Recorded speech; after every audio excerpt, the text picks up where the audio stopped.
Tatum Communications, and she's so greatly missed here in Texas, but we could not be more proud of her in her new role as an External Affairs Officer on FEMA's National Incident Management Assistance Team, based out of Washington, D.C., and currently deployed to Louisiana for Hurricane Laura, Delta, and now waiting for Zeta.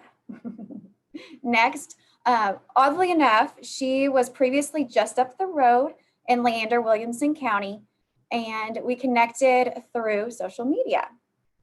She has a fantastic social media presence. Ashley Morris now serves as the Community Engagement Specialist for Fairfax County, Virginia Office of Emergency Management.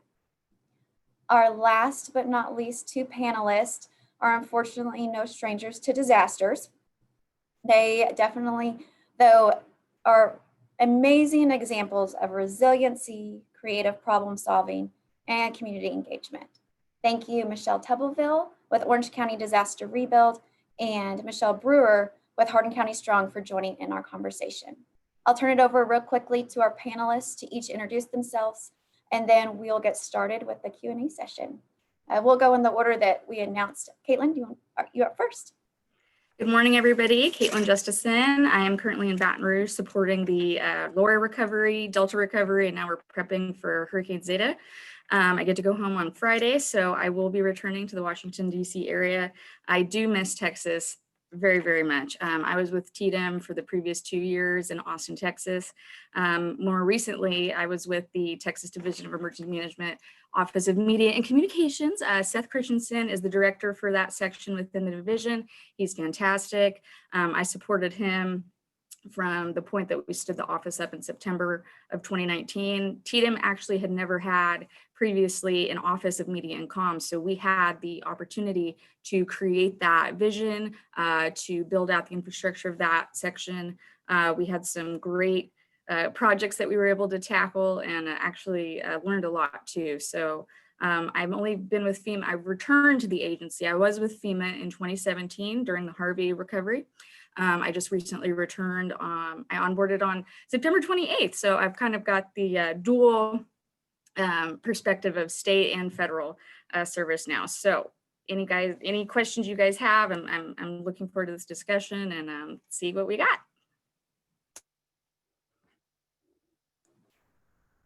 Ashley. Hi, everybody. My name is Ashley Morris. I currently work with Fairfax County OEM, and I'm actually a community engagement specialist. So I pretty much spend all of my time doing community engagement, volunteer and donations management, coordination with our local VOADs, also run some volunteer groups within the county for OEM, but also like CERT, MRC, and things like that.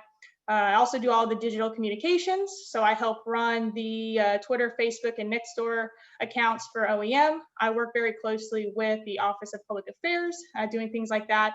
And then we're also just working on informational sharing and doing outreach presentations to our groups. As she mentioned, I'm actually from Texas. So I spent my first 2 to 3 years being emergency manager for Williamson County OEM, and then also City of Leander. I was able to actually work with the City of Leander to kind of develop their Office of Emergency Management from scratch, because at the time they only had a fire chief who was kind of running that at the time.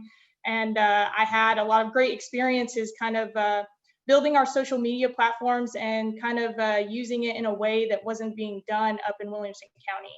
And so I also miss Texas. I actually had to move up here in March as everything was shutting down. So it was a very great experience, very stressful experience, but I really enjoy plugging into my community and being the voice of OEM and kind of that social presence on our side during COVID. Thanks, Ashley. Michelle Tubbleville. All right, can you hear me? I was traveling. Okay. Well, my name is Michelle Tubbleville. I'm with Orange County Emergency Management. I also work under Orange County Emergency Management. Originally, before I got this position, I worked for the county doing computer work and MIS. And during Harvey, we were considered essential personnel. And I was in our emergency operations center. And when Harvey hit, we realized really quick from our great partners from TDM and FEMA that we needed to create a long-term recovery group. And immediately our county judge and our commissioners at the time thought that was a fabulous idea, and they wanted to embed it in our emergency management operations. And so they asked if, well, I was retiring in 2018 and to go and do some better things, spend more time with my family. And they said, hey, can you just take this position and get us through Harvey? And since then, we've had Tropical Storm Imelda, COVID, Laura, and now Delta. And so we have a lot of work that we've been doing since Harvey. And so I'm very honored to take this position. Just my nature is to serve my community. And so be able to do this is an honor. And so we've been working very hard in that position and have created tons of relationships with a lot of you that's on this call are my great friends now that I consider that I feel like I can call. And that's one of the reasons why I feel like our organizations, our long-term recovery group is so successful, because we have created those friendships and bonds, and we can make that call if we needed something in our community. So thank you for having me. It's an honor to be here and be a panelist. Thank you, Michelle. Michelle Brewer. Oh, those three are a tough act to follow. They're VIPs. My name is Michelle Brewer. I'm Disaster Recovery Director for Hardin County and the Executive Director of our long-term recovery group, Hardin County Strong. I was hired by the county judge here in Hardin County out of necessity for Harvey. The county needed someone to help with recovery here. I knew zero about recovery when I was hired, but thank God for the wonderful people and relationships I formed that have mentored me. And I say all the time that every positive thing that has happened in Hardin County is because of the mentors that came into my life and helped me do this. And I see a lot of you on that call today, Courtney, Damien, Denise, Carly, and so many more. We actually closed our Harvey recovery out. We closed our last case, like 638 cases, I think is what we had. We closed our last case out in August, and it felt so good. And then hurricane season. But we were only minimally impacted compared to what Michelle Tubleville is going through here in Hardin County with Laura and Delta.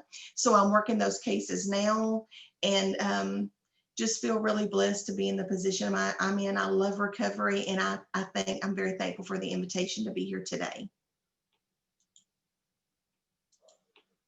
Absolutely. Thank you so much. And thank you so much to all the panelists.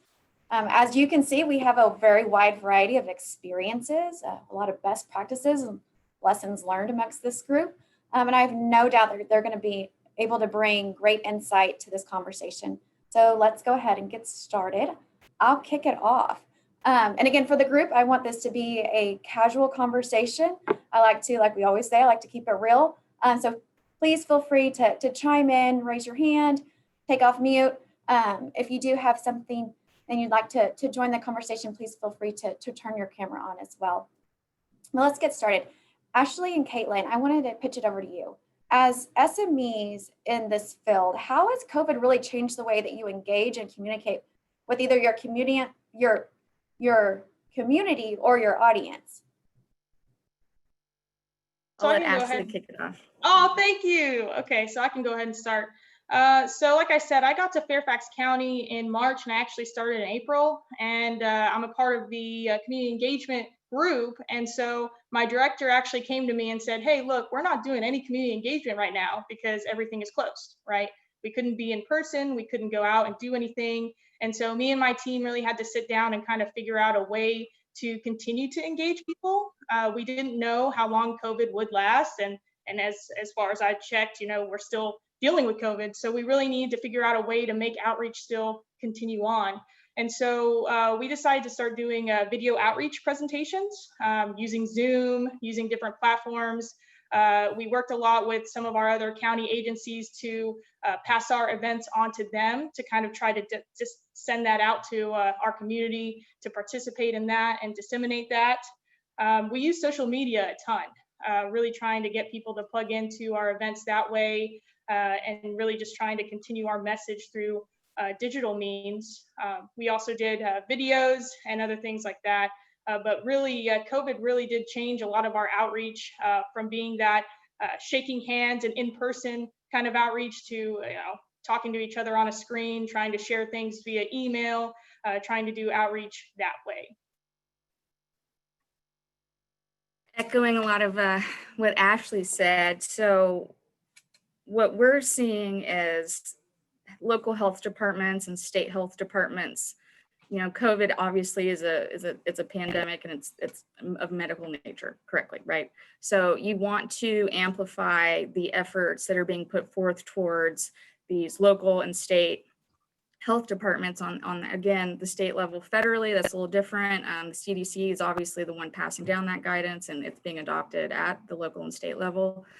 So the biggest lift that you can help with at the local level is passing that on, whether it's coming down from FEMA or the CDC, and helping give your folks and your residents in your community a heads up of start following these folks now. Pre-COVID, you probably didn't know who your local health PIO was or your state health PIO, but you want to make sure that you're tied into those channels and you're educating the folks that you really care about in your community. Excellent. So a follow-up question to that is, how do you identify your audience? For our long-term recovery groups, they have a wide variety of different audiences, from the disaster survivor to the nonprofit, whether it's local, statewide, or nationally, that they want to engage in their community, to the funder who's either looking to fund or already funding. So what are some key aspects and key strategies that you can utilize to identify who your audience is? Ashley?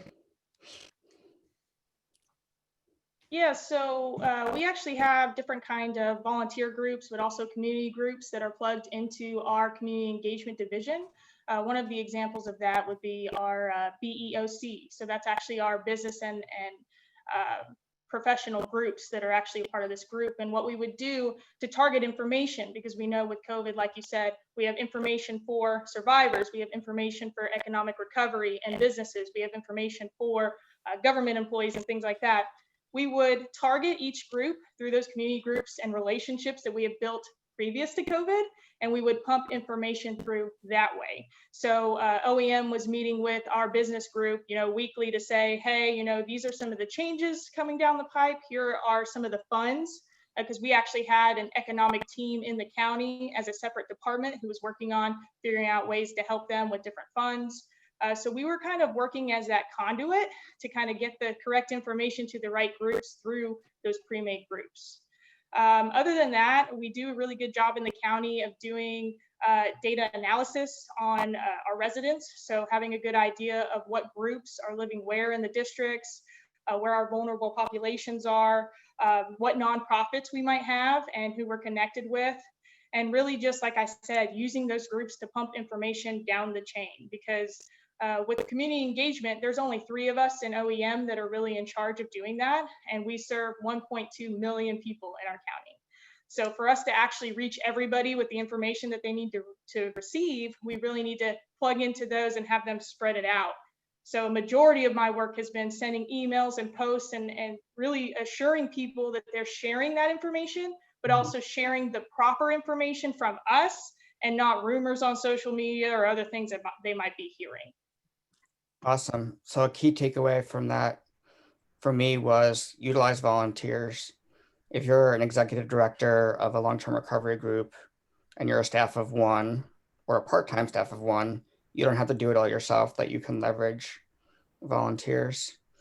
Caitlin, any additional? I'm sorry, go ahead, Ashley. Just add real quick. Yeah, that was kind of a really big mindset that I had to change coming from kind of that OEM group of 1 or 2 in Texas to this really big office where I'm kind of, in this niche of just doing community engagement, really just counting on our volunteers to be that information sharer. And I think it's important too, especially with COVID, is a lot of our volunteers wanted to help, but they couldn't actually get out there and help. Since we were all kind of stuck in here in the house. And so what I did was I tried to empower them as information sharers. So no, you can't go in the field and be, shaking hands and helping people out there, but you can help our office and help our government respond and recover by sharing this information with your family, your friends, your groups in the community. Awesome. Thank you, Ashley. Caitlin, thoughts?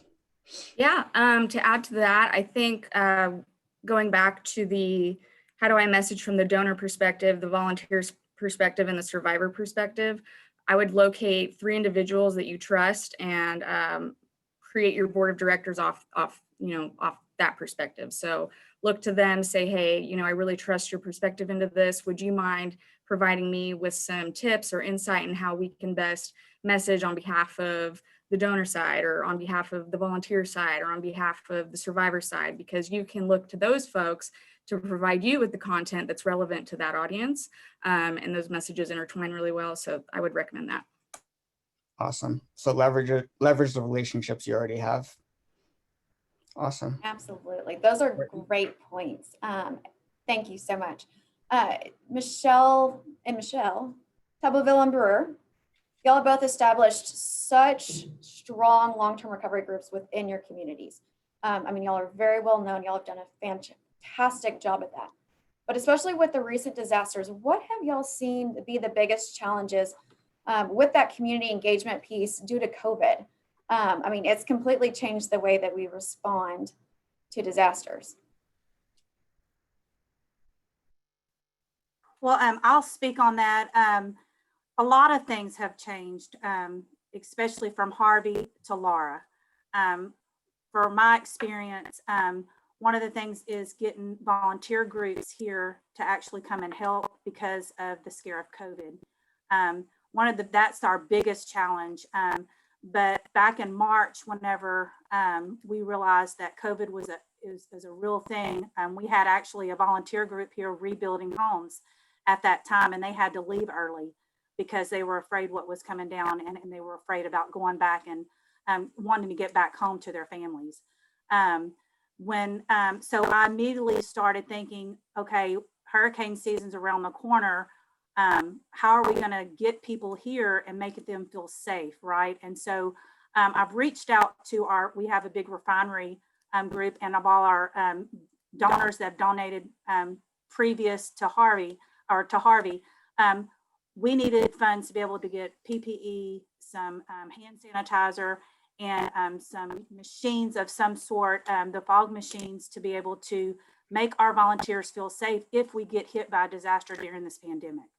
And one of our Dow industry said, hey, we have $5,000 we're going to give to you to be able to protect your volunteers and protect our workers that are going to be here if we get hit by a disaster.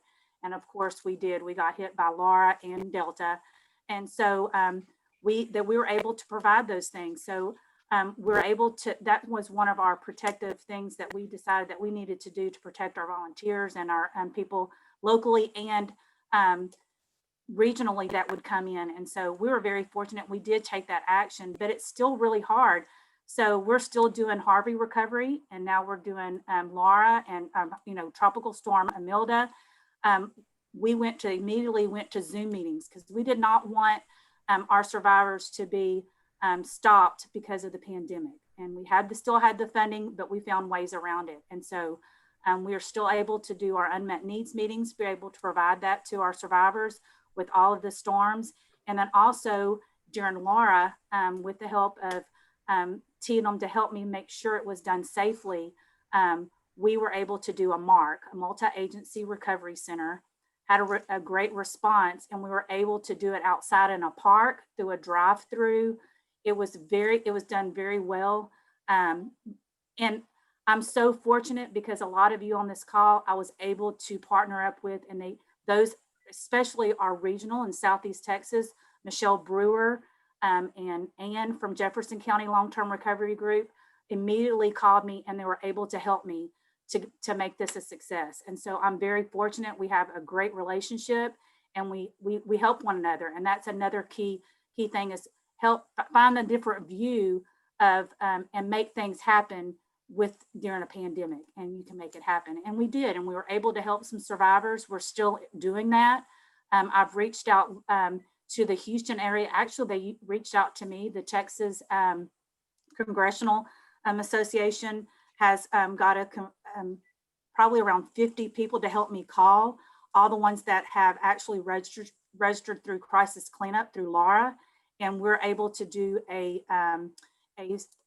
online and an in-person sign up, but we're doing a lot of stuff pre to that, so they're in and out in a really quick time to be able to start case management for our Hurricane Laura and Delta survivors. So you know, one of the things that I've learned, it does create a lot of work that we have to do extra for COVID, but we have to be really mindful of that, but we still have to provide services to our survivors. And that's one of the things that we want to make sure that we do, and we do it in a safe way.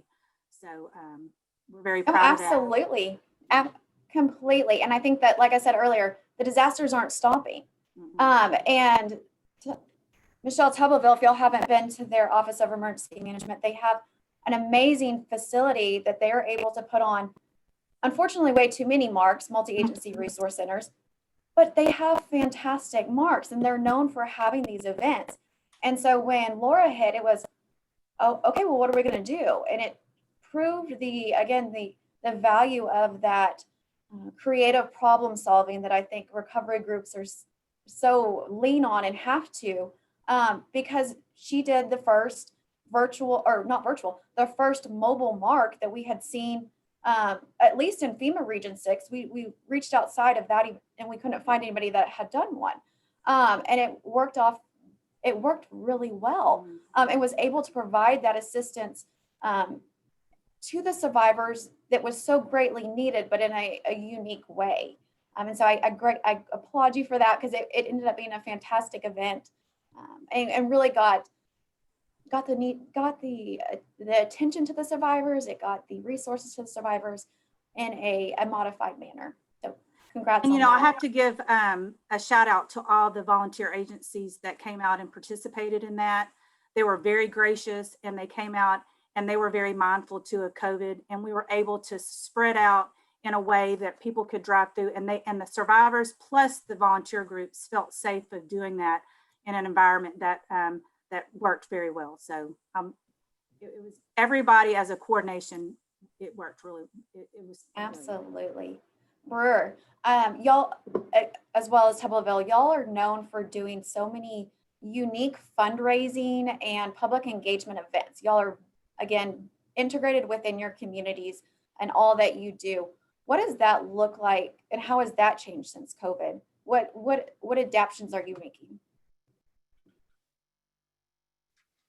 Well, we definitely learned the difference between Harvey, a declared disaster, versus undeclared disasters, back-to-back undeclared disasters. So yeah, and our fundraising, you know, when that happens, we depend on all of that organic fundraising, you know, local fundraising. Hardin County, we don't have a lot of industry here. So I don't have those plants and those big industries to reach out to for help. I found out that one of the things that's been so important for us, and Michelle Tubbleville touched on this, is those partnerships. Because we had, compared to what she saw in Orange County, we had minimal damages here. We had damages, but not like what Orange County faced. So donors that called me and, you know, wanted to offer me funding, I was able to send those donors to Michelle Tubbleville and explain, you know, or to Ann O'Banion in Jefferson County, you know, they were so impacted. That's where those funding dollars need to go. Me personally, I have very strong relationships with our churches. I communicate with them at least once a month via email. I have them in a big group email, and I'm constantly keeping them, even if I don't have, you know, things that are necessarily going on. I don't want them to forget about me, and I don't want them to forget the name Hardin County Strong. So immediately when this happened, when we were impacted by Laura, all of our church leadership started reaching out to me. Churches started sending me money. And so far, the cases that we have, we've raised enough organic funding locally to be able to support those cases. And that's what we're working on. It's all about relationships. And I've learned that, and I appreciate that so much. Excellent. So again, key takeaways are relationships, identify the resources and the assets within your community, whether they're industry, faith-based institutions, local mom and pop small businesses. Leverage what you have. So something that you both touched upon, Michelle, was the difficulty with recruiting and bringing in outside resources, specifically during COVID, and even more so during a very active 2020 hurricane season. I know something that Courtney and I are constantly mentioning on nearly every call that we're on together is don't forget about Texas. Don't forget about Texas. These are national calls. We know our friends in Louisiana are hurting, but don't forget about Texas. So something that I often do is I'll immediately point to a website, to a Facebook account, a Twitter account, but not everybody has a background in computer graphic design or social media. So questions that I have are, how do you develop a website from scratch for low cost utilizing volunteers? How do you maintain that social media presence during a Harvey when you may have increased resources, but also in the months and years following when there's blue skies and you want to maintain that engagement? So I'm going to start this question with Caitlin. I see you nodding your head. Yes. Okay. So when it comes to, let's start with a Facebook account. So if you've got your long-term recovery group and nobody feels really confident or comfortable owning that social media piece, advertise through your channels or your churches the need for an intern. And you are going to get, hopefully, an influx of applications from either high school students or college students who are willing to help manage and post and handle all of your social media, whether it's Facebook or LinkedIn or Twitter. There are folks out there that need that experience in assisting local community groups, church groups, whatever kind of county. I don't know how county government can, I don't know about that process, but with regard to social media, there's folks out there that need that experience. When it comes to graphics, if you have somebody that is willing to learn and get up to speed, the Adobe Creative Suite is it's a great program. It's a little costly, but they've got great tutorials on how to use those products like Photoshop, Adobe Premiere. Now those are pretty advanced programs, but if you're looking toward making sure that you're putting high quality products out there to capture the attention of your audience, then that's something to think about. Personally, what I use, and this is aside from FEMA, I am the education director for the National Association of Government Communicators. And part of my job is to put together regular products to go out to our members. And I use a program called Vengage. It's VENNGAGE.com. And it's a $20 a month subscription. And I'm not endorsing this. I'm just sharing this tool with you guys. And it is fantastic. They've got hundreds of templates, whether you're trying to do a flyer, a poster, a brochure, social media graphics. They're all pre-made templates, and you can go in, you can swap out photos, you can change the colors. It's all done for you, and you export it into a PDF or PNG file, and it's done. So if anything you take from me today is go get yourself a Vengage account, because it has saved my life. Well, that's what I got for that.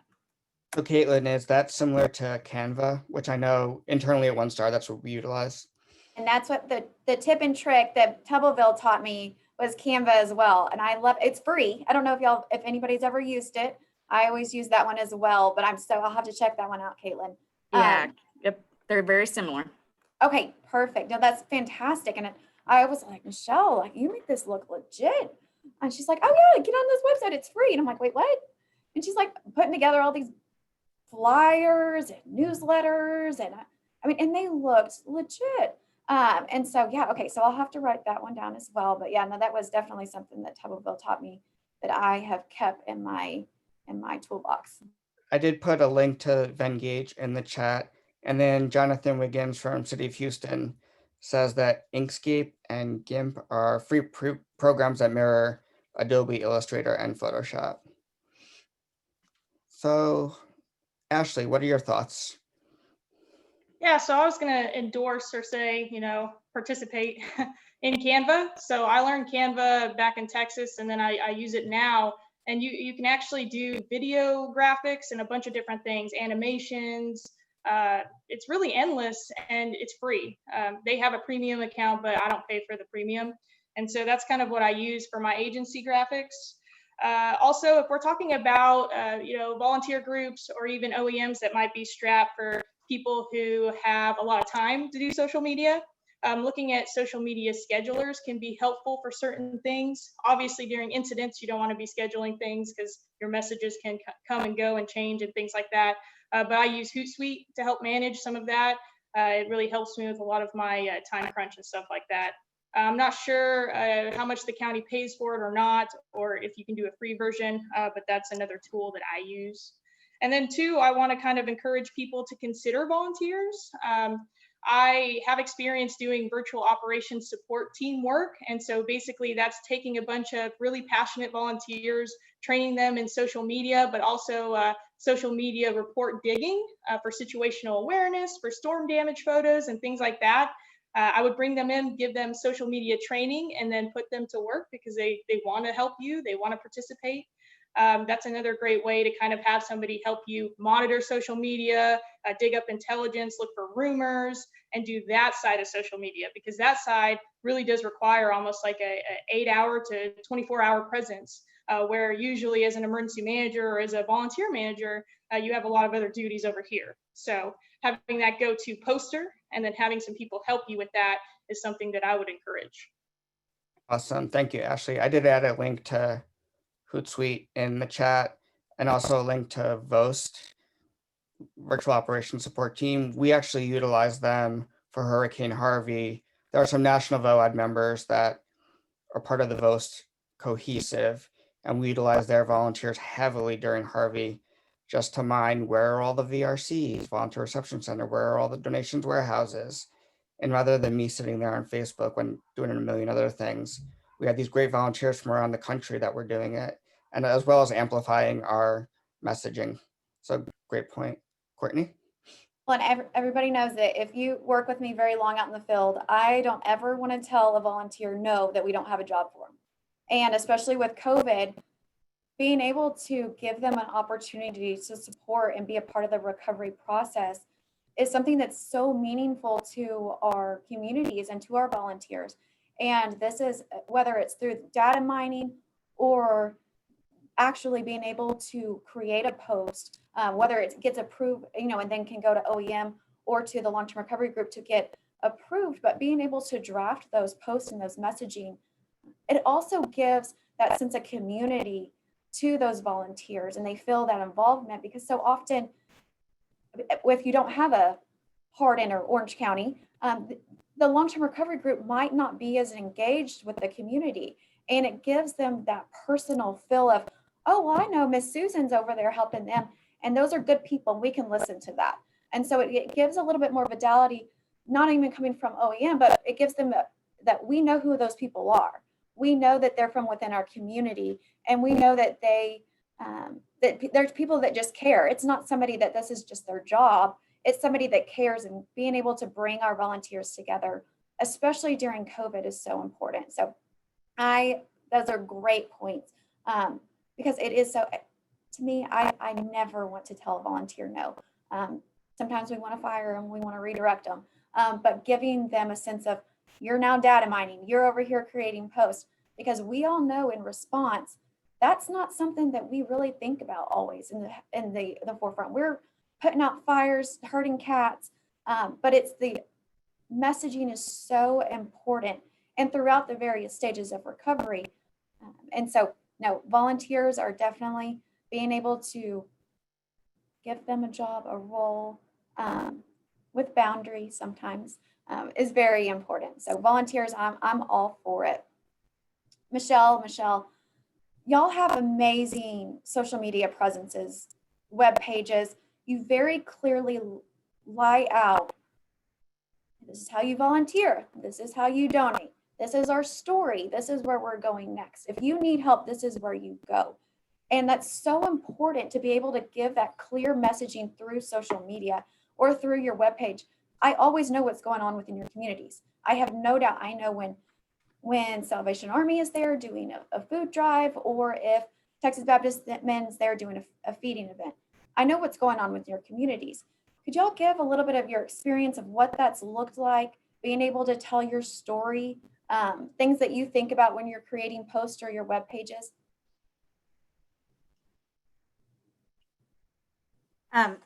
Yes, communication is the key importance to get out into your community. So however that works, I know every community is different. Social media, Facebook for us has been that. And so, but we also have in our community, we have a local radio station that's very active and very known. And so we utilize them as well, and they share a lot of our posts. Getting the word out to our elected officials, to our nonprofit organizations like United Way, Salvation Army, we share each other's posts. We have a very close relationship, and we're very good friends because of it. And so, for an example, in the next couple of weeks, we'll be doing a Thanksgiving drive, and we partnered up with our Lions Club. So they have grants that they were able to get, and they contacted me knowing that we are wanting to get some food out to our community, and we do this every year. And they were we partner up with their food bank, which is a great organization, and they get food disaster boxes to us. But this year, turkeys are really hard to come by because of the supply, because of COVID and whatnot. So they can't provide those to the food bank. So our Lions Club is stepping up and buying those turkeys for our community. And so just having those relationships and be able to advertise that on social media makes other organizations saying, hey, I want to partner up. I want to be able to do that and be able to provide that for my community. And doing that as a collaborative group and sharing that through the other social media outlets like Twitter or Instagram, it's a wonderful tool that we utilize because so many people now is going to that because of COVID. That's how they get a lot of their information in TV stations. But I also have to give a shout out to Ann and Michelle. The last couple of months I've been crazy. So some of the posts that Michelle posts, we know that if I just copy what she puts and put on there, she is so okay with it. And I make sure, but we help each other like that. And she does the same with me too, but we just all share each other's things. So she did a thing through social media about being resilient and about flood insurance, about getting prepared for a storm, and she shared that with me. So we were able to do that together on our social media platform. So having that relationship with other counties also helps as well, and share each other's posts. So it's been very effective. Absolutely. Y'all all know I am all about not recreating the wheel. If there is a flyer, a poster, presentation, whatever it may be, I want us to feel free within this group to share that information.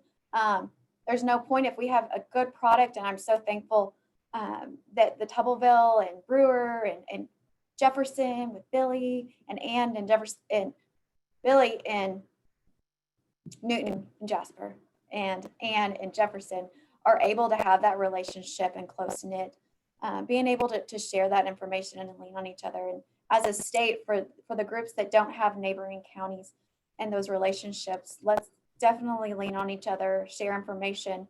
Something that Damien and I are wanting to start working on is that Dropbox for the group so that we can share flyers, templates, forms, whatever it may be, and be able to lean on each other for those as well as what we put out through public messaging. But no, that's a great point. Brewer, Ashley, Caitlin, anything else to add on that one?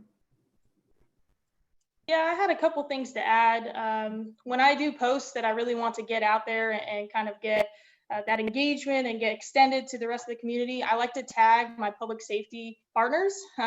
If you look at a lot of government, fire and police is very popular on social media, obviously, for the things they do as first responders and things like that. And so I've partnered a lot with them, and I actually coordinate a lot of my campaigns with them and say, hey, I'm putting this out. Could you share this for me? Or could you pass this on your platform?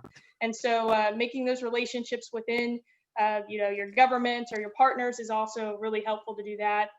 working with your public affairs, your JIC, because we actually have a JIC that is operable. So I will ping them and say, hey, this is going on. Here's a campaign or some information that we want to get out. But also building content that people want. So something that's really popular today, especially in 2020, is feel-good stories. So volunteers helping others, or ways that we're really staying strong and together. I love getting pictures from my volunteer groups and stuff like that and sending that out too. And also giving action items of how people can help. Those are also really good to get out there and get a lot of engagement. I really like I'm gonna touch on something. So the quality of the graphic, if it's an infographic or a poster, the quality has to be there, right? It has to be something that looks official, or else it will not get shared. So make sure that you're putting effort in to what you're putting out, because at the state level or at the county level or whichever level that you're hoping to get this message amplified at, even at the federal level, you have to be on point with those graphics, or else it won't be considered legit or official, and then you'll lose that audience. That's a really good point, Caitlin. And to that, I also added some additional resources, including Canva. And then for the nonprofits on the call, TechSoup is an amazing website. They allow nonprofits to access high quality software for a discounted rate, and those discounts are pretty significant. So I'd highly recommend that folks take a look at that resource. Kind of following up on Caitlin and Ashley's suggestions in terms of crafting that messaging, how do you tell your story in a compelling manner to funders, volunteer organizations that may not necessarily be embedded in your community, but you want to have engaged, particularly in a time when we're just such a distracted culture and our attention is being pulled in so many different directions, and media attention post-disaster is not what it used to be. If you look at a Harvey versus a Laura, it's a pretty stark difference. We're going to start with Caitlin. So you want to get to the point quickly. People's attention spans seem to be getting shorter and shorter with just life. So if you're trying to tell a story of, say, a survivor story, right? We learned this when I was at FEMA for Hurricane Harvey. One of our campaign missions was to, it was leading up to Christmas. And so our goal was to tell stories of survivors who were placed into mobile housing units. And they, of course, had to be willing to share their story.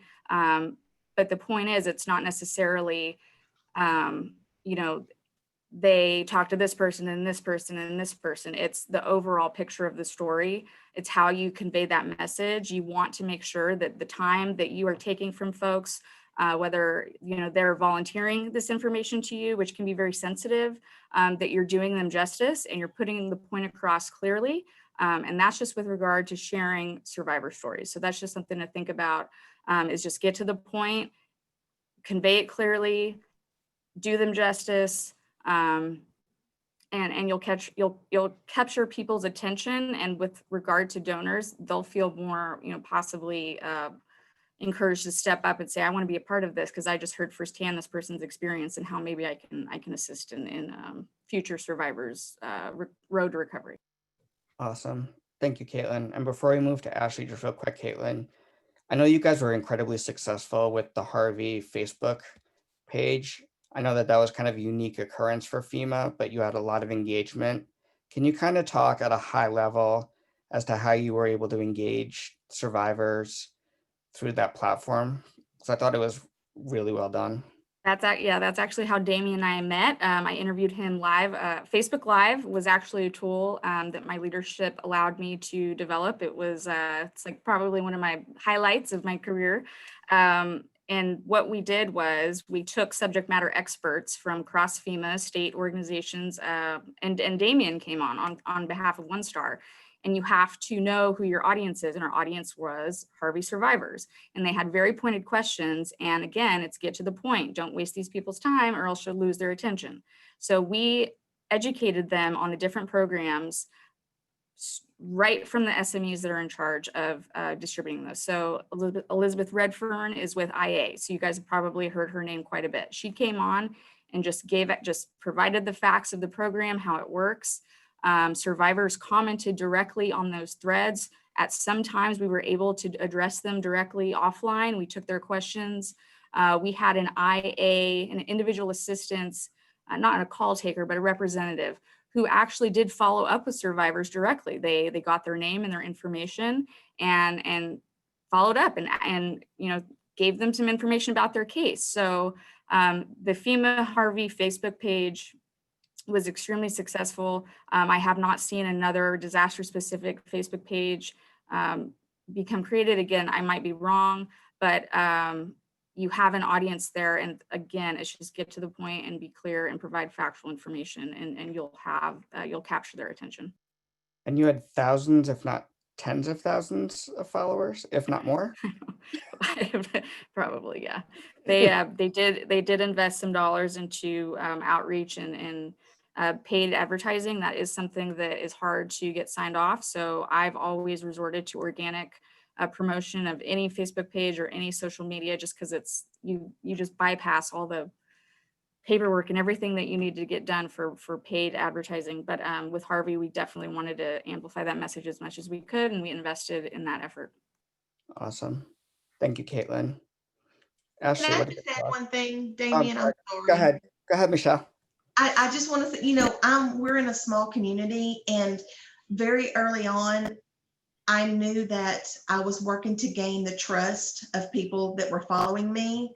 And that is so important with social media. And I've seen this. I follow a lot of other pages, other LTRGs, other groups that, claim to be LTRGs, but serve their communities in other capacities. And I am very protective of our social media and our brand. And I just think that you don't want to share things or post things that are irrelevant. You don't want to take up space in your social media on things that are not meaningful. You don't want to make posts that are, dramatic. I see that a lot. And, that turns people off.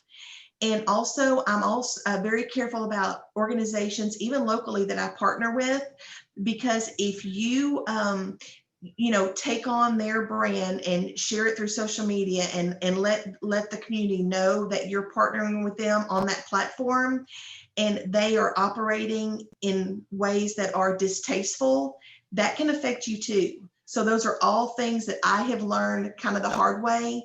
And Michelle Tuberville and I are always talking about, we're older. So this has been a learning curve for us. We've had to learn it to understand social media and, what's important and what to be careful of. And I just think those are points that we always need to be thinking about when we're working with social media.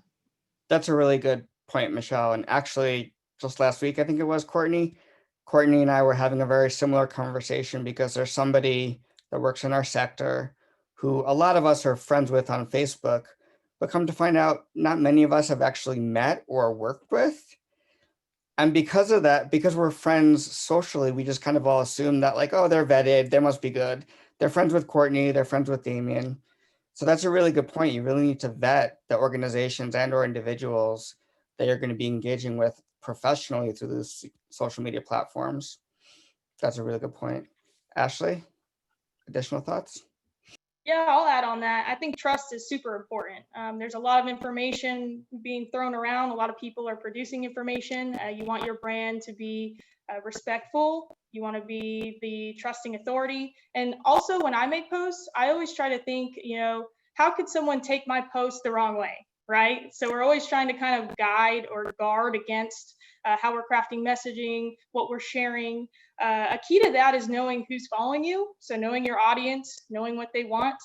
And then to kind of elaborate on the other point, when it comes to content, you want to provide content to a level that they can understand. And like she said, be very specific, short, very quick. Something with Facebook is, not a lot of people want to spend 2 to 3 to 5 minutes watching a video, right? They're scrolling. So you want to try to get their attention quickly. So short videos, very pretty graphics will stop people, very detailed information, but very short and to the point, and build that trust. But yeah, I agree with all of those things. Awesome. Last thing. I always resort to, it doesn't matter if they say, okay, you've got a week to put this post together, or the governor's coming in 10 minutes and we need to put talking points in front of him, you always resort to who, what, when, where, and why. If you're posting about an event, you can put it in the text. Who is this for? What is this about? When is it happening? Where is it happening? And why does it matter? So always resort to who, what, when, where, and why. They're fantastic points. Thank you so much. That, I mean, it really, y'all are hitting on all the things that we wanted to talk about. And I really think it's important that we keep in mind too, that our engagement and communication platforms, whether it's COVID or non-COVID times, need to be tailored to look different throughout the various stages of recovery, and then tailored for the various audiences. I think, again, with long-term recovery groups and OEM, we have a wide variety of people that are coming to us for this information. Again, for long-term recovery groups, we have the survivors, we have the donors, we have our community and general public that just want recovery information because they know in time of disaster, that's who we look to. We also look to OEM, but we're looking so often now to these established long-term recovery groups. And then we have our VOADs and donors that are looking for a different set of information, equally valuable, but completely different, again, throughout the various stages of recovery. And so when we look at that, as well as we have our vulnerable populations that just may have limited connectivity to technology. And that looks completely different for the way we get their messaging and outreach to them. And so it's a lot going on. And so those are some amazing points. I recently read an article about the crisis communication life cycle. It's something that I hadn't really thought of, and it broke it up into 3 stages. It was resolve, resilience, and return. And it spoke to giving the audience what they need when they need it, being able to communicate clearly and frequently. And resolve, especially in that immediate time, it was the survivors and community often feel anxious, they feel confused, and therefore that's where they're at. We need to meet them with very clear instructions and facts. We just need to give it to them straight. This is what's going on. We don't need always maybe the pretty graphics of the video. This is what's going on, especially if it's a life safety event. And then moving into the resilience phase, it was often our survivors and community are feeling uneasy. They're worn down. It's especially now in these communities that are having compounding disasters. Therefore, we need to tailor our messaging to being more on clarity and long-term plans, that positive stories and chances to connect. There's hope at the end of this tunnel. We may have been hit over and over and over again, but there's still hope. And then that return phase, again, there's sometimes, especially in Texas, where we're getting hit over and over again, that sense of loss, or they're just ready for a change and to give up. And again, giving them the opportunity to grieve, to say, this is what we've been through. But again, that vision of hope and future, and we're in this together. So it was just a great reminder to me of transitioning our messaging, because it is so important. And again, when you are a very small shop, that sometimes is not we're putting out fires that are right in front of us. We're not thinking about that social media page. But right now, when we're not able to always be within our communities, that's how they're finding community. And that's how they're being able to engage and have that form of, in that sense of recovery and hope. And so being able to again, tailor it throughout the various stages, but also be able to tailor it to our audiences. I'd like to pitch it back to the group again. How do you see the best way, and maybe this is an Ashley or Caitlin question, when we're using a single platform to get out that information, yet do you tailor messaging directly to donors, or do we just present our information to the survivors in our community in a way that inspires the donors? What does that look like? What would y'all recommend? What are some strategies on that and that public messaging? Well, you want to identify your audience. So if this is a message for donors, make that clear up front. Calling all donors, here's your information. This is how you can, here's your call to action. Call this person, email this website, or visit this website, email this person. If this is something for survivors, information for you, this is how you access it. And you can get that information out in 3 sentences, whether it's a phone call, you're doing a call tree, this person's going to call this person and get that down through the phone, get it out over social. And I was just thinking about this, and I don't know if this is a thing, but if for smaller communities who maybe can't go to church in person, or they're going to church and it's a spread out, social distancing kind of atmosphere, ask your pastor or your priest or your deacon, whatever, if they can share information about your long-term recovery group, and because it affects the community. So if I know down in South, a lot of people go to church, and that's a great audience to provide that information. So there's something to think about with that, at least. Yeah, I would echo that. So you definitely want to identify your audience, and you want specific information to go to those specific groups, and you want to channel those through. So like she said, like reach out to people in your community or leaders or different groups, because everybody knows someone in the community. So that's exactly what I've been doing with COVID. I've been trying to send emails, to different groups and different people saying, hey, pump this to your HOA, pump this to your neighborhood, pump this to, so-and-so. Anybody that can share it, please share it. And that's really how a lot of our outreach and our digital communications have gone this year with COVID, with election information, with all this stuff we're trying to get to all of the different groups. We've also done a little bit of non-digital stuff, like going to food banks and handing out flyers to some of our vulnerable populations and things like that.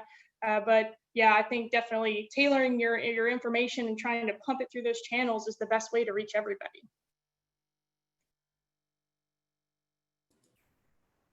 Absolutely. I mean, y'all are right on point. I appreciate all the strategies and tips and tricks. And again, I think it's important that we all can take away what works for our communities, because our communities are so different. However, again, so much of what we do is about relationships and connection and building those relationships now in a virtual world. What does that look like? Something that Damien and I have been talking a lot about lately is the social capita, and being able to build that social capital within your communities, being able to build not only that trust that we used to be able to see in those physical meetings, whether we're going to the chamber, but now what does that look like when we might not be meeting in person? We're not shaking hands and kissing babies. We're now joining a Zoom meeting, and a lot of us, I'm not always so comfortable being on a Zoom meeting or being able to present. I mean, this is a whole new world for so many of us. And so being able to, whether it's with technology, whether it is in person, being able to build that social capital, but also branding. And so Damien and I want to just talk about a little bit about that, not only social capital, but also the branding. Y'all are fantastic at branding. Y'all do a really good job at it. Everybody knows your logos, and what's one of the reasons why we try to encourage our long-term recovery groups to have that logo and to brand yourselves. But when we're starting to look at graphics and all the different things within our communities that we could brand ourselves, what are some of those things, Michelle, Brewer, Tubleville, what are those things that y'all work on branding? Or actually, real quick, I want to talk about Brewer. When y'all did your mask, Damien and I were talking about your mask yesterday. I loved that. Will you tell the group a little bit about that? Sure. So when COVID started, we didn't know how long this would last or what it would mean. And as we got a few months into COVID, I really became worried because I'm everywhere. I'm always at a social event, big crowds, where I've got my banner set up, with that branding. Everybody knows the Hardin County Strong logo here.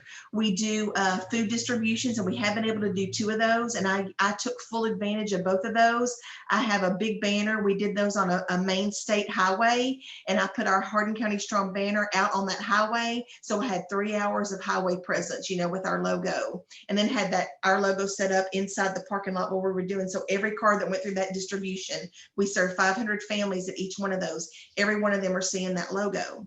Well, you know, at the beginning of COVID, I had an opportunity to get all of these free masks, and I just jumped on the opportunity. Then they came in and they were sitting in my office in all these boxes, and I thought, why did I even do this? I'm not going to be able to do anything with these masks. Well, then one night when I was in my best thinking spot, a piping hot bubble bath, it came to me that I could use these masks as an awareness campaign. So I decided, you know, how do I need to do this? What do I need to do? And I thought teachers, because, you know, we were talking about everything was about back to school. How are we going to get kids back to school? So I put that out on social media. And the really cool thing about it is, because it was a specialized craft that I was asking for these masks to be, you know, specialized with the names of and logos of the school districts, individual school districts where our teachers teach. I pulled in a whole new set of volunteers that I never worked with before with Hardin County Strong. And so I formed new relationships, and then was able to use our branding. We have about 1,000 public school teachers. So we made 1,000 masks, one for every educator in Hardin County. And we put them in this little bag. I have it here because I wanted to talk about this today. And the bag, I don't know if you can see it, but each little bag has got their mask in it. And then a card with our logo on the front, and we did specialized wording on the front. It's very simple, but it just says, teachers are like a candle, they consume themselves to light the way for others. Then underneath that, we put, teachers you're in our prayers. We send these masks because we care. You help make us Hardin County strong. And then underneath that, hashtag teachers are essential. Then when they pull their mask out, on the back of that card, voila, all about Hardin County Strong and what we've done. So 1,000 teachers, and then their spouses, and maybe their grown children or their parents or their neighbors saw and learned about Hardin County Strong just through a simple mask, and it cost us nothing. This was all done through volunteer opportunities. So yeah, it's pretty awesome.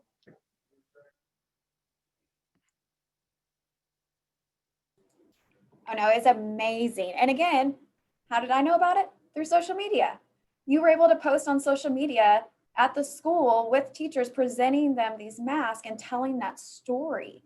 And it hit home. I mean, it's one of those things that not only do we inspire and bring awareness to your communities, but I hope it inspires other long-term recovery groups to, again, we're thinking outside of the box.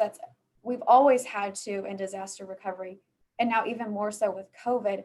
It's that creative problem solving. And here we were. You got the free mask, and then you were able to utilize volunteer labor and materials to create something that's so meaningful within your community. And again, the branding. People know who y'all are within your communities, and that's so important. But I think it's also important that we make sure that, like Caitlin mentioned and Ashley said earlier, that branding has to look legit. We have to be able to present ourselves in a standard that shows that we know what we're doing and that we're longstanding within our communities, and for a good reason. Ashley, Caitlin, would you want to talk a little bit about, again, the quality, I think, of branding, being able to brand your post, being able to brand your all communications, whether it's digital or non-digital? Yeah, sure. So when I started at Fairfax County, I actually sat down with my director and I told him I kind of wanted to reassess our brand and kind of actually set the standard of what our brand should be going forward. You know, what do we want to put through social media? What are the expectations of the tone? What kinds of posts are we going to be sharing? How are we connecting with our community? So we actually wrote a strategic plan for our social media page to kind of give us that direction. And while we were kind of assessing that brand, we were looking at our community, looking at the areas we wanted to target with outreach, with information and things like that. And we were able to kind of put together a brand that allowed us to be professional. Obviously, we're a government agency, so we do need to have that legitimate tone about us. There are also different tones that we use in blue sky days and gray sky days. And so we wanted to clarify that, you know, when it's blue sky and we're doing outreach, maybe we can be a little more relaxed, a little more relatable, you know, post fun GIFs and things to connect with people, because we want to really enhance that connection between government and the people we serve. But during emergency communications, we want to be kind of straightforward, to the point, and professional, and with the proper serious tone. So, we really were able to kind of establish that brand and kind of set that standard of relatable and fun and an agency there to help, but also legit. Yeah, anytime that you're writing, and my background actually, I was a writer when I first entered government service. So I was hired strictly as a writer. So whether it's posters, emails, calls are different. Posters, emails, social media, limit one sentence to one exclamation mark, just one. If you're going to do all caps, one word should be all caps. Limit all caps, right? That's alarming. So it's simple things like that. Have one person in charge of posting, because if you have 5 people posting, they all write in different ways. They all have different voices, and you need to have consistency in your posts. So those are just some things. Don't use alarming language. Take it easy on the exclamation marks, and have one person in charge of writing your content. Awesome. And to kind of harken back to that social capital, I know throughout we've talked about leveraging the resources that we already know exist in our communities, whether it be local or national. How do we kind of grow that reach, grow our community during COVID when we don't have the opportunities to meet folks in line at Starbucks or at town hall? What are some ways to reach different audiences and new audiences within the COVID-19 environment? Caitlin? This is something that we had to do when we were getting our Facebook page, for when TDM had the opportunity to finally take on social media accounts. Because again, September 1st, 2019, that was the first time that TDM could own social media accounts when we transitioned out of DPS. So LinkedIn, every Tuesday for 4 weeks straight, I put out posts that were help us get to 1,500 followers, help us get to 5,000 followers, because people want to be a part of your growth, and they will. And it was fantastic. Like the amount of support that you'll get on LinkedIn from emergency managers all across the country. They'll share your post. They will tag 50 people and say, hey, let's help them out. So give people a call to action, help us grow this much, and you'll see the community will step in and help out. So what I'm hearing is it's okay to have a call to action. It's okay to ask for help and ask for resources. Ashley? Yeah, so I've been really trying to work on growing our followers and growing that since I've been here. And one of my missions with some of my outreach was to actually do this Touch 10 campaign. So we were trying to get this information out to citizens in our county. And what I would tell my volunteers is, hey, take this email and take this graphic to sign up for our alert system and pass it on to 10 other people you know in the county. I don't care what 10. If they work in the county, live in the county, all of that is fine.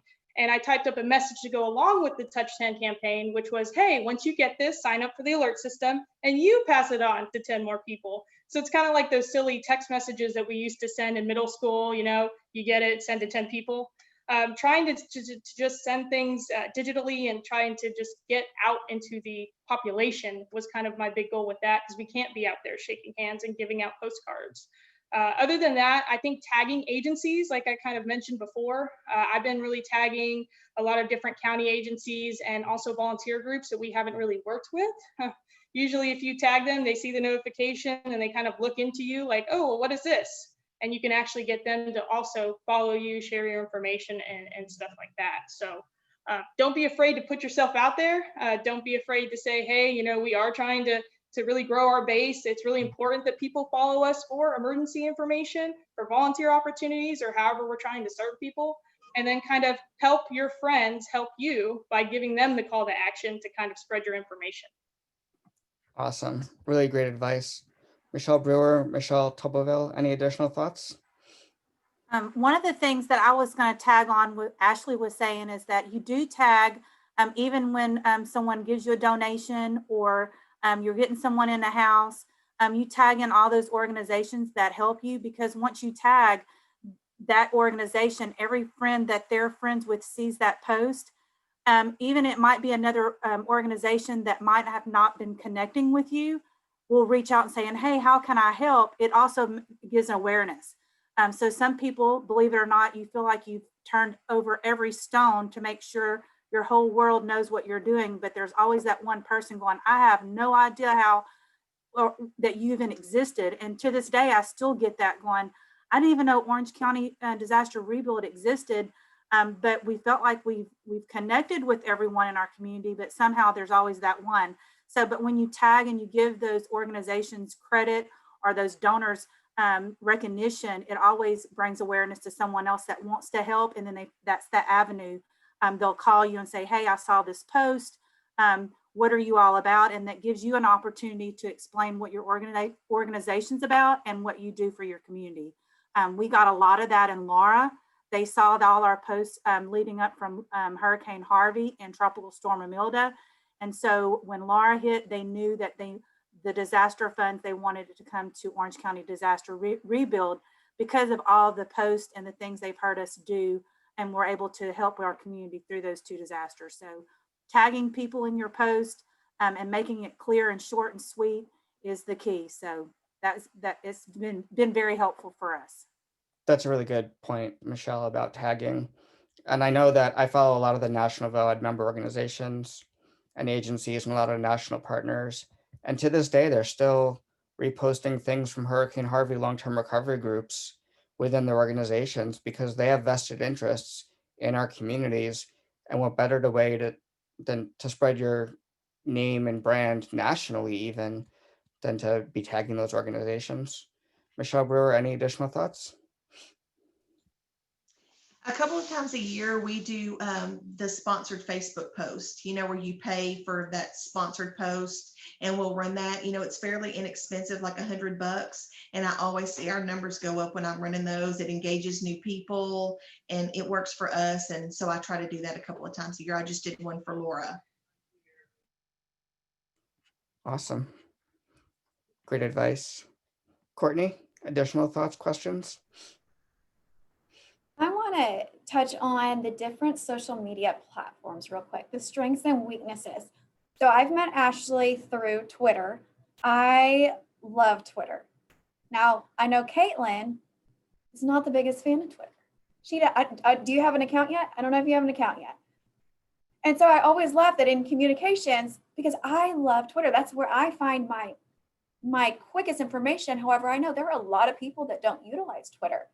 So Ashley and Caitlin, I want to hear a little bit of what do you see the strengths and weaknesses, especially between Facebook and Twitter? And then also I know that Nextdoor now is so important to a whole different demographic being able to get information out. Are there any other platforms? But again, let's just start first with Facebook, Twitter, Nextdoor. So I love Facebook because my grandma's on Facebook and that's all that matters to me. Professionally, though, I understand Twitter is essential. So I got to know it quite well when we were, when I was at TDM, Twitter we had our biggest followers our biggest amount of followers was actually on Twitter. But you'll have people like me who just want to go on Facebook, who just want to go on LinkedIn. And then you'll have other folks like Ashley, she's big on Twitter. So that's why it just shows how important it is to take, if you're on all 4 platforms, Twitter, Facebook, LinkedIn, okay, 3 platforms, take that same message, put it across all the different platforms, because you'll hit Ashley's and you'll hit Caitlin's at the same time. Yeah, so there are some differences, especially when you're trying to get information out to the public. Facebook has algorithms. And so when I used to do severe weather posts for Leander, I would notice that some of our tornado watches and stuff like that would actually reach people 3 days later. And so I would have people 3 days later commenting, there's a tornado watch. And I'm like, no. So Facebook is great because we have the biggest audience there. And honestly, if you look at your population and you do an assessment of, all the people on Facebook, your population is bigger over there. So you're going to hit more of your population over there. But when it comes to actually getting the message to them, if people are not engaging on your Facebook page, if they're not liking, reacting, and commenting, a lot of your posts are actually going to get skipped. They're not even going to see your updates. So I always try to keep that in mind. And if I'm ever doing time sensitive posts, I timestamp it because of the person that saw the tornado watch 3 days later.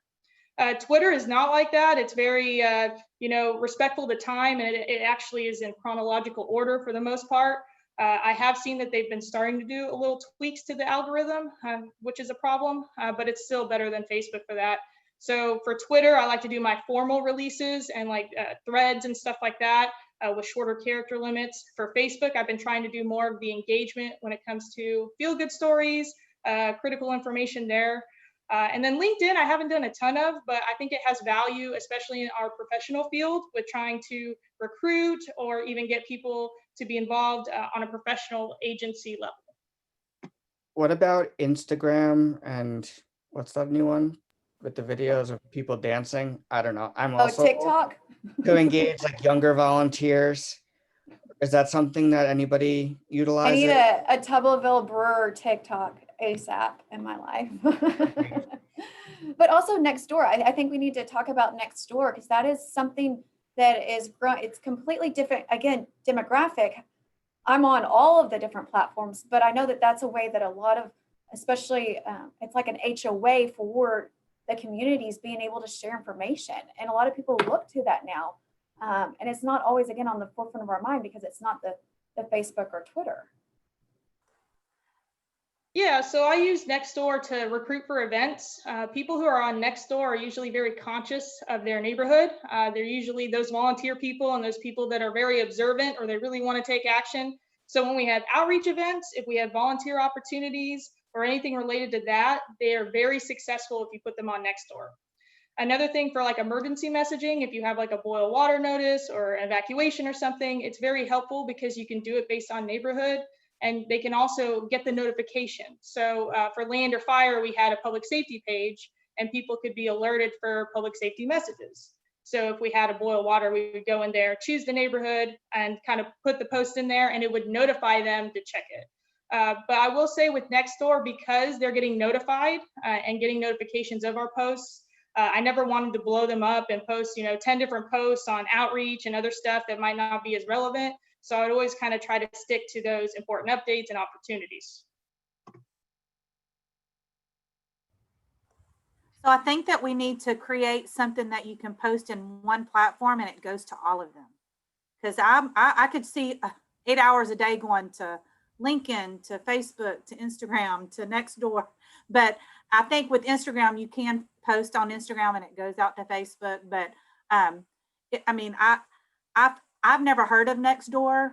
So maybe it's something new that's going to come into our community maybe shortly. But our big base is Twitter or Facebook in our area. But find the one that's most popular in your group, in your community. I'm assuming to be able to do that. But I have to check out Nextdoor though. That seems, because we're always looking for volunteers. And I'm thinking that if that's more of a network, a neighborhood type thing, it would work really well in our communities. And I did put a link to Nextdoor in the chat as well for folks. Yeah, it's great because you can really target that audience. You know that you're talking to this neighborhood or this group of neighborhoods within a region or within almost, sometimes I think you can even do actually maybe through an entire city and really target those messaging. And again, it's also interactive. You see a lot of the lost dog posts or I'm giving this away for free, but it is that community network social media platform. I'm really finding that there's a lot of good information shared and people that have been less inclined to interact on Facebook are now joining these Nextdoor platforms, especially the older CERT type audience that are wanting to be involved in their neighborhood and the crime watch and whatever those groups and demographics that more so maybe not on the Facebook pages, but Nextdoor has been valuable and a lot of the areas that really utilize it. Courtney, in our community, our neighborhoods all have their own Facebook page. So I'm a member of all of those neighborhood groups, and that's a lot of times where I get most engagement. And I'll post on it. If I make a post on our Hardin County Strong page, then I also always go to all of our neighborhood pages and all throughout our county and make individual posts there. And I get a lot of engagement on those pages. Now that's perfect and a great point of using what's in your community. If we don't utilize in Hardin County Nextdoor, we don't want to try to start Nextdoor if there's already Facebook pages that are within the communities and the neighborhoods. But being able then to say, okay, I am the long-term recovery group being able to join those groups. Maybe it's even having a presentation, say one night we're going Facebook Live and this is who we are. Join us, volunteer, donate, whether we're in response or recovery, but being able to reach those individual audiences and tailor your message to them. Welcome, we're talking to Cullen Country, and tonight we want to bring this message to you and let y'all know. Again, I think before it was a lot of those neighborhood meetups, the national night out. Now that's looking very different. And so always being creative, changing with the times. I think COVID, unfortunately, has changed everything forever. And so being creative problem solvers, and I think that y'all are all right on it. Damian? So being respectful of time, I know we have a couple of minutes left. Do you have any questions from the audience? You can either type them in the chat or share them on video or via voice.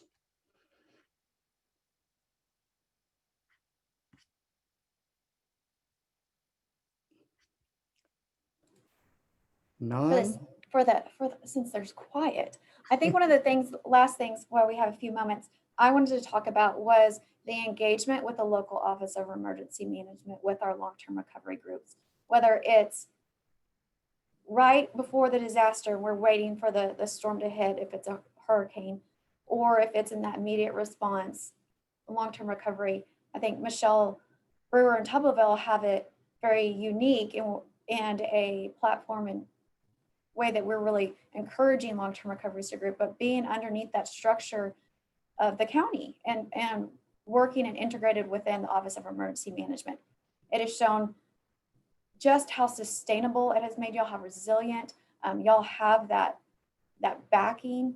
It has been amazing to see that y'all's recovery groups flourish within your communities. And a lot of that, not only are y'all fantastic individuals, but having that support from the county, I think it makes a huge difference that we don't see a lot of times in other areas. But I wanted to know if we just to chat real quick, we have a few moments about what that has looked like for y'all. And then for our groups that are not connected or maybe not have the connectivity to the OEM, how would you encourage them to start building those relationships? I can't stress enough how important it is to have that support from your OEM, your emergency management staff, just to give the information. If you don't have, if you're not able to have that and be under that employment of the emergency management, at least make those connections and have a meeting with them to let them know what you're doing, how are you engaging in the community. I know for us, long-term recovery was a brand new term. Like Michelle Brewer said in the beginning, we didn't even know this even existed in the state of Texas until Harvey. And I know that thankful to our one of our mentors up in Bastrop and then Joplin, Missouri, they actually were able to come and explain to our county judge and all the county judges and the commissioners what did that look like for them and how successful it was to them. So one of the things I would encourage, if you don't have the opportunity of working under your emergency management, reach out to your OEM and they can make those connections for you with the county judge and those commissioners because they have a great relationship with them. But coming from an OEM to a judge will you sell them on what you do, they're wanting help. And I'm sure Ashley can agree with me. Our OEMs are very appreciative because we take a lot of work off of them because I'm not sure how recovery worked. I lived in Orange. We were hit with Hurricane Rita and Hurricane Ike, very devastating storms for our community. And they had no long-term recovery group within those. And so our OEM, I can't imagine the undertaking and the extreme pressure of trying to work with those groups. But I think he just banked on those nonprofits and our church-based organizations to do it all. Was it perfect? Probably not. I can't imagine them doing what I do and their regular job. But I encourage those individuals in the long-term recovery groups, get connected with your OEM and those nonprofits that do, and try to have a collaboration effort. That's huge, and have a great relationship with one another and just kind of educate each other. Because a lot of times what I found out in our community, the right hand didn't know what the left hand was doing, and we were doing duplication of efforts. And so one of the things that is crucial is not doing that, so we can, be able to do a lot more working together than trying to work at doing the same thing. So just education, get with your OEM and kind of explain what you're doing. And I promise you, they will appreciate everything that you're doing. And they probably didn't even know what you were doing if you just explained to them. So that's one of my advice would do. But I'm very fortunate in our community. I think that's one of the reasons why our long-term recovery group is so successful, is everyone has bought in of what we do, all the way down to the mayors. I know the mayors, I have a relationship with them, along with our judge and our commissioners, and they call me directly to let me know what their needs are. So it's very beneficial to do that. So that would be my recommendation, is start with your OEM. Definitely everything that Michelle Tubbleville said. There are so many reasons for LTRGs to be connected with the leadership, not just your county leadership, but your city leaderships. Just like Michelle, the mayors are always calling me about things, even if, they may not know how to direct people. It may not even be something that I do, but I can help them and direct them to resources, and that builds that relationship. Also, being connected to your leadership in your communities lends you legitimacy.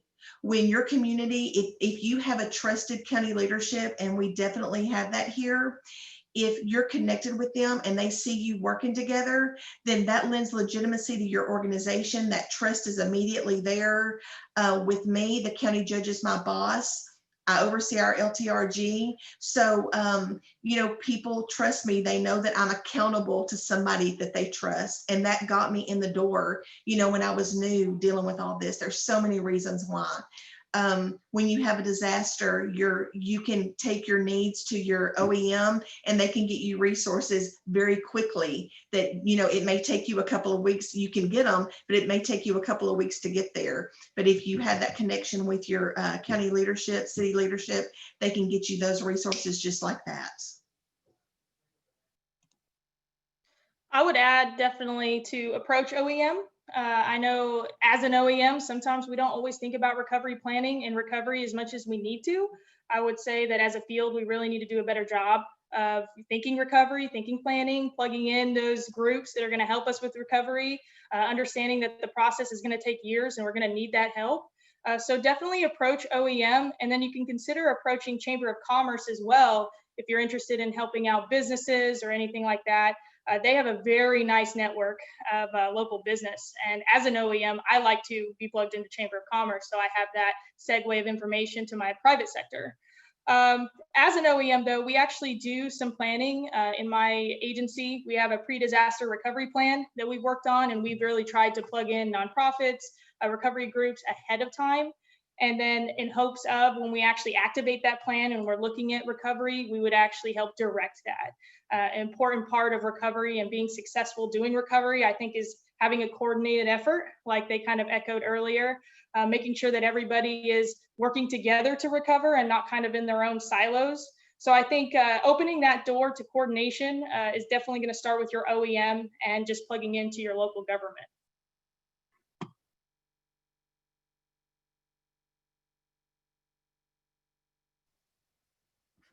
Awesome.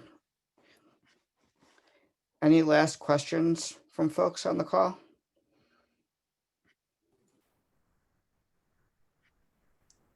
Hearing none, I do want to be respectful of people's time and offer my sincere gratitude and thanks to all of our panelists today, as well as Courtney for facilitating an amazing dialogue and conversation. My hope is that this is the first of many future conversations around this incredibly important topic. Hopefully they're not all COVID related, but who knows what the future foretells. As mentioned, this call is being recorded and a copy will be sent out once it is processed by Zoom. Thanks to all of you for joining us, and thanks for all you do for our communities. Take care, everyone. Thank y'all. Talk to you Thank soon. you.